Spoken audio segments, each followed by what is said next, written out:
पूपू पांडा, 5 पान के पत्ते खाता, 5 पान के पत्ते खाता।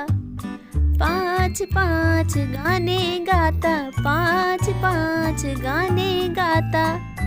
11:15 सो के उठता, 11:15 सो के उठता। 12:15 फिर सो जाता। पढ़ना लिखना ख्वाब था इसका, पतला होना शौक, पतला होना शौक। पर 5 पहाड़े पढ़ते ही पूपू खो देता है होश। पर 5 पहाड़े पढ़ते ही पूपू खो देता है होश।